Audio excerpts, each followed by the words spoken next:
Okay ကိုမျိုးတခြားမီးထိုးတာပဲလားဒီမှာလေအယုတ်တိုင်းနေတယ်ဒါအယုတ်တိုင်းအယုတ်ဘလို့ချီလန်းလှမ်းတယ်ဦးမျိုးမှဦးမျိုးမီးထိုးတယ်လားအယုတ်ဘလို့လှမ်းလက်ကဘလို့လဲအာ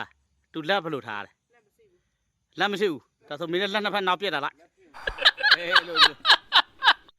လူဘက်ကြည့်နော်ဦးမျိုးမီးထိုးတာပြောဦးနေနော်သွားနေဖို့မမဲနဲ့လေမမဲနဲ့မီးထိုးတမားနဲ့ရှေ့ပဲနော်โอเคဟုတ်ပြီကြိုက်ပါပြီမီးထိုးတမားရောမင်္ဂလာပါမျိုးတို့ဒါကတော့ဂျင်းဗီဒီယိုမဟုတ်တော့ဟာတာလည်းမဟုတ်တော့နော်ဂျင်းမဟုတ်တော့နော်ကြိုပြောရရမှာဘာဖြစ်လို့တော့ဒီကြုံဖော်နဲ့နီးတဲ့ညီကိုမောင်နှမတွေအမတွေညီကိုမောင်နှမတွေနော်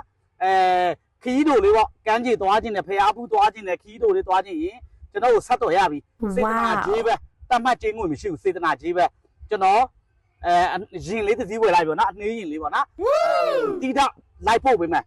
ဒီသွားခြင်းတဲ့လူဒီကြုံဖော်နားတော့ပဲနော်ကြုံဖော်နားရလူတော့ပဲသွားဈေးဝယ်ခြင်းတွေဖြစ်ဖြစ်ကမ်းခြေသွားခြင်းတွေဖျားဖူးသွားခြင်းတွေဖြစ်ဖြစ်ကျွန်တော်ဝယ်လိုက်ပြီနော်အဲ့ဒါ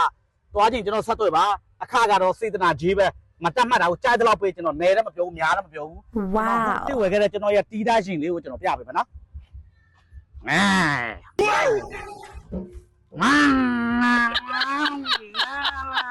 โอเค